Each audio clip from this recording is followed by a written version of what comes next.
So, after our poor run of form, welcome to episode 3. Yes, we have been in a shocking state at the moment, but we're going to have a little look at our team, have a little look at the best way of probably setting up our team, and then changing one or two things and going along with the season. Again, we are going to start skipping things a little bit faster so we can get more games done and sorted and quicker towards the crunch time of our embargo, which is at the end of the 3 to 6 year period. So let's get straight to it, guys.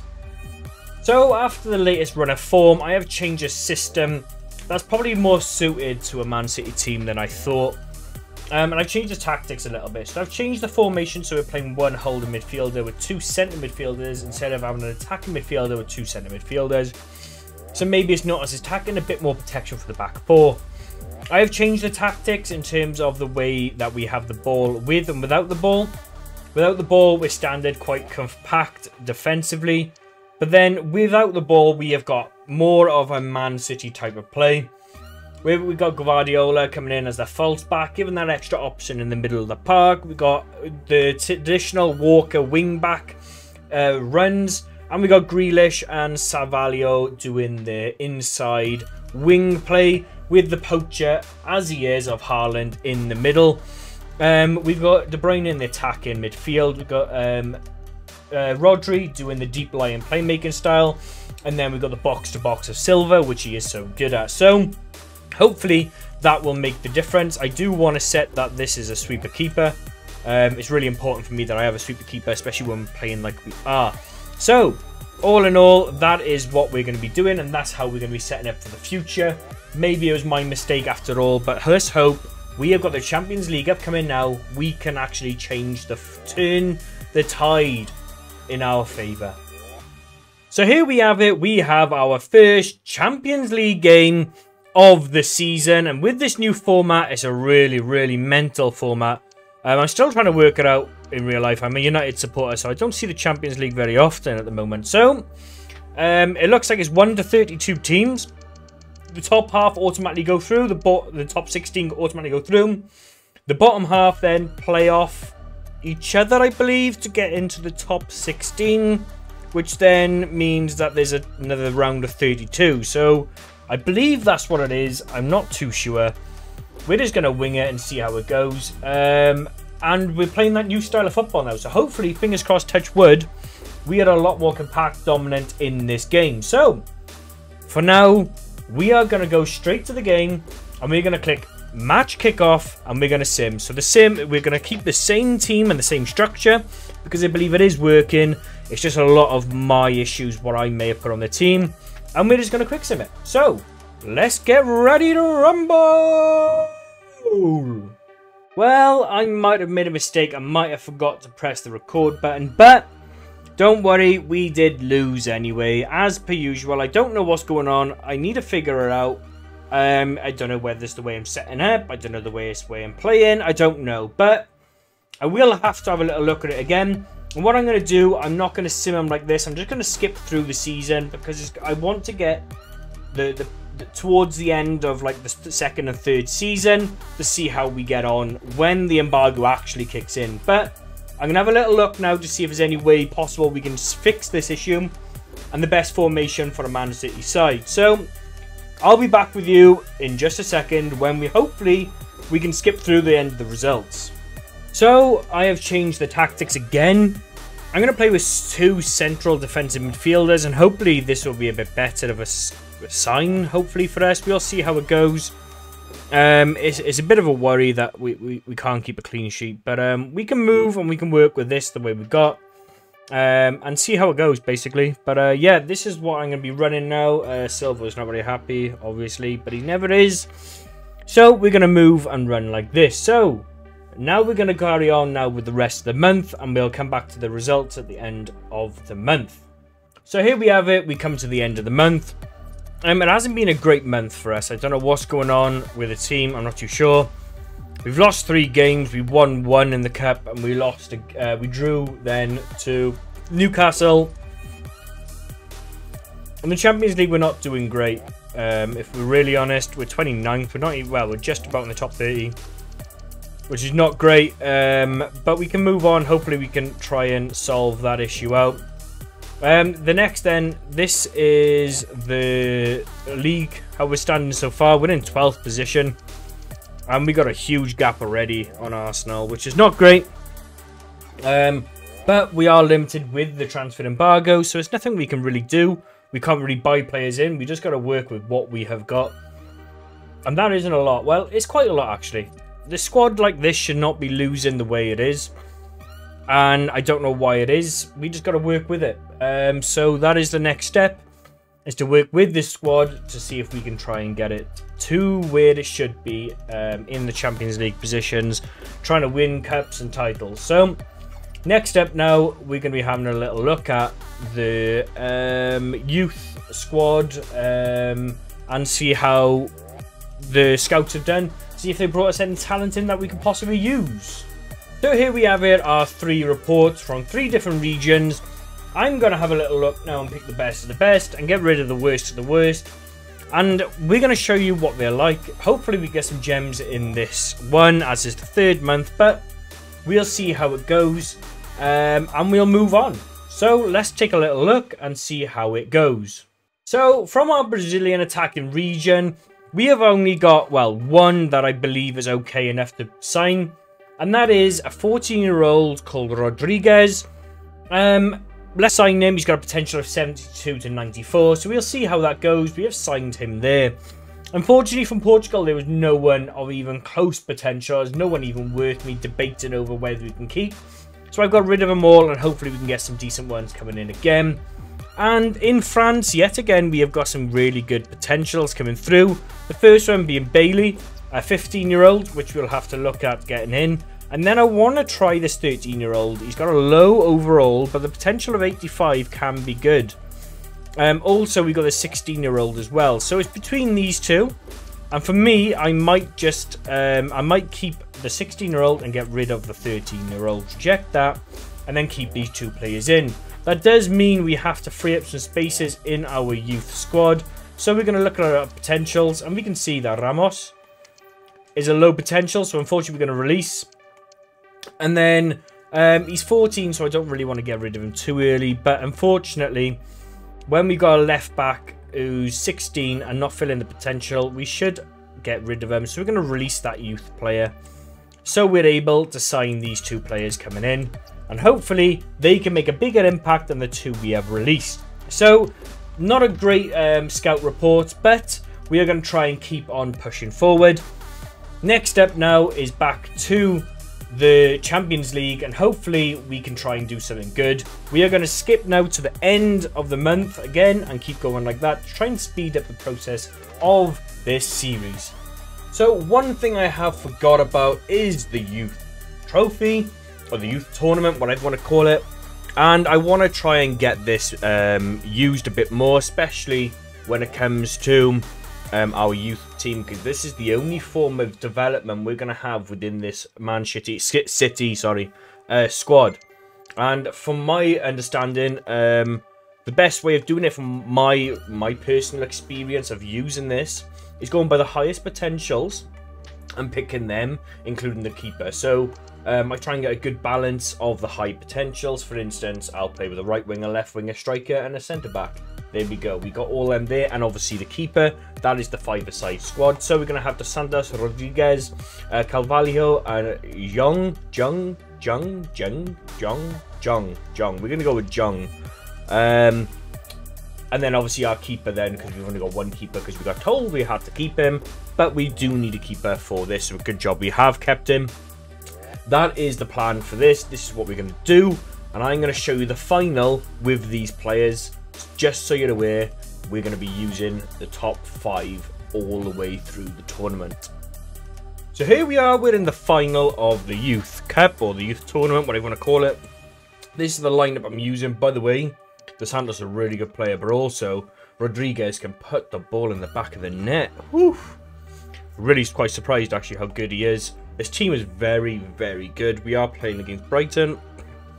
As we all know, Brighton can produce some really good players, whether it's their scouting or from the youth setup. They are probably one of the best run clubs in English football, if not potentially the world, in terms of how well they're run and how well they're structured. Yeah, top class club. And you can't fault that, can you? You can't fault it when they bring players and they develop young talents and they bring them in for so cheap. Woo! So if you're new to this period, I'll just talk a little bit of rubbish while we play a little bit of. Oh, come on, that's got to be a card, ref. We just talk a little bit of rubbish. On the Man City thing, 115. What do you guys think is going to happen? Do you think they are going to get caught? Do you reckon they are going to get fined? Do you reckon they're going to get relegated? Do you reckon there'll be a transfer embargo? Or what do you think is going to happen? Because I think they're going to get away with it. I really, really do.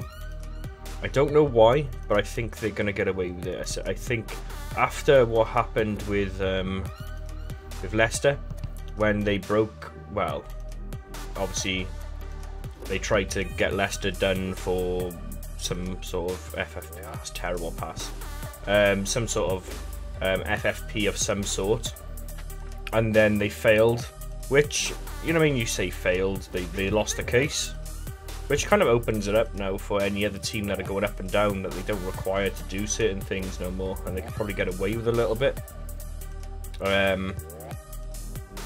which is pretty weird, but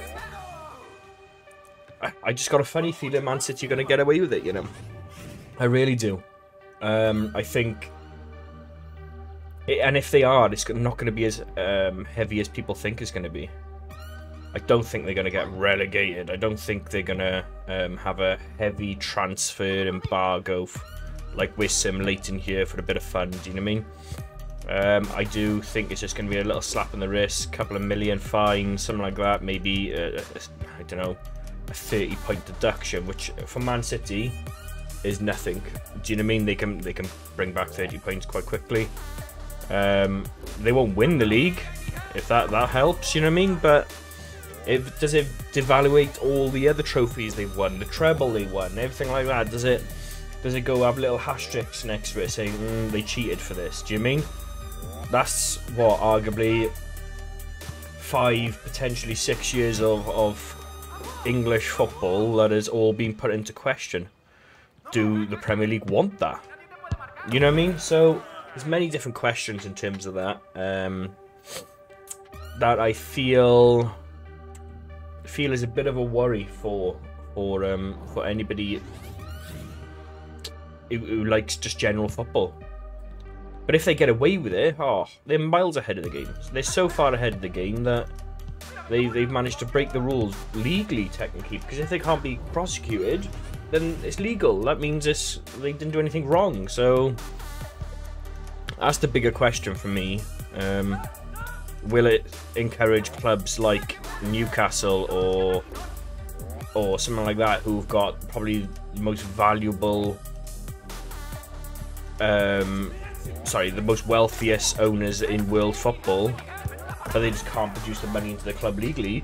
Maybe now with the Man City structure, I'm going to call it, can they now do that and get away with it and then become the new Man City? There's multiple questions regarding it, and I generally feel a lot of clubs are going to be waiting on this to see how they can adapt and use what Man City have done.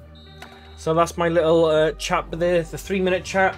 We did win 5-0. We've developed players quite well. Just saw where our keeper went, 7.7 rated. He didn't really do much, to be honest with you, which isn't a bad thing. But some really good ratings, 10 across the board, apart from Jung, who had an 8.7. But then again, he is a defender, so he wouldn't have scored much. But there we go. Now we're going to go back and skip to the end of the month to see how we get on and to see what's going on. So here we have it, the end of October, and you know what? We are kind of struggling in a lot of aspects. We're 10th in the league, as you can see by here, which is not great. We're not doing too well, but we've had no ability to bring players in or sell any on. So in terms of that, it's not great. In terms of the Champions League, we're not doing too great either. We're 18th. I think we need to get top I want to say top 15 for the next stage. I'm not too sure how it really works, if I'm honest with you. But I think we need to get top 15, and we are struggling in that as well. For me, it just seems like the team's just not working together. I don't know why, what's going on, or how it's happening. But it just doesn't seem to be combining together like I thought it would. And this is the squad I'm using. It's not a bad squad, you know what I mean? Rodri's like a CDM, but I kind of want him as a centre midfielder next to Silva. Look, it's just one of those things. What do you do? What do you do? But yeah, we move on. We've got some decent players on the bench as well. We've got good rotation in the squad. We can just hope for the best. Let's have a little look now at the results. So this is what it was this month. As you can see, we had a couple of wins, one loss against Wolves, which was 3-1, which was horrific, by the way. And then we drew in the Champions League as well. So now we're going to move on to the first, simply because that's when our scout report comes in. At least we can have a little bit of good luck, hopefully, potentially, in finding some decent players. So we got some 7s and 5s and 7s. So let's have a little look at our Brazilian side of things. It's not great, I'm not going to lie to you, but it's not horrific either. Yeah, I wouldn't sign any of these personally.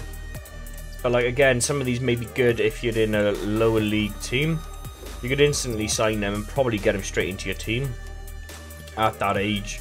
But for me, I'm not going to sign any of them. They're not good enough for our academy and where we want to be at. We're looking for the potential of, like this, for instance, 17-year-old with 74 to 94 potential. This person has got, see, this is the issue with this person. This person max growth already, and you can tell that because their overall is the same as their potential. So they've already hit their max growth. For us, that's not worth us signing. Personally, it's just not good for us. So we can have a little look now to see if we can sign who we can let go potentially, and who we can probably sign. As you can see here, a lot of these are they're not great in terms of the huge potential gaps in them. For someone like this, I would keep him there simply because in January I probably would. You know what? I'm going to promote him to the team and then get him out on a loan as soon as possible.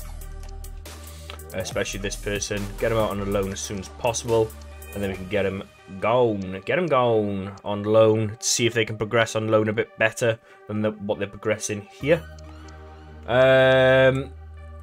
Rodriguez, I'm gonna put a development plan on because it looks like it's not quite working out. If I put it inside forward, perfect. And then the left back, then I want mine to be a wing back. Yes, I do. So I've set them up there a little bit. It gives us the ability now to sign this player. Even if we could just put him in the squad, he may not be good enough, but the potential is half decent there. We've got to take risks because we need them potential players to actually flourish at our club. Right then, looking at this stage, but here is a no. This is in La France. I've scouted France a couple of times and I've had some really bad results. Normally in 2024, France was one of the most popular ones to get really good players from. So I don't know why we're not getting them now. Bit of an unusual one. 14 years old. I wanted to sign this centre back because centre backs are quite hard to come by in this game. And let's have a little look. If we promote Da Costa and then put him out on loan, we're able to sign this player. They're 15, so we could potentially sign them as well. Is there anyone we're looking at who can go on loan? Oh, well, I've got loads who could potentially go out on loan, you know. If we... Wait, isn't that the one I just signed? Interesting. We're going to promote them to senior as well, and then get them out on a loan. And we're going to sign that person as well. So there we go. That is our youth signed for this time. And hopefully we can get through these seasons as quick as we can at the end of these months, simply because the damage will be done, or the progression will be done, depending on how we're looking at it, will be done towards the end of the 3rd, 4th season, where a lot of these players will start retiring, moving on, wanting to leave, etc, etc. So let's now go to the end of this month and see how we get on in terms of results, league position, Champions League, and see where we can go and improve, really. So yes, there we go. That is the end of that episode 3. We are now going to be moving on to episode 4. We will be looking at how we get on throughout the month. So let's keep on track of this by giving me a like and a subscribe. And don't forget to put your notifications on and even share with a friend if you think they will like this video. So once again, thank you so much for watching. Take care, much love. Peace.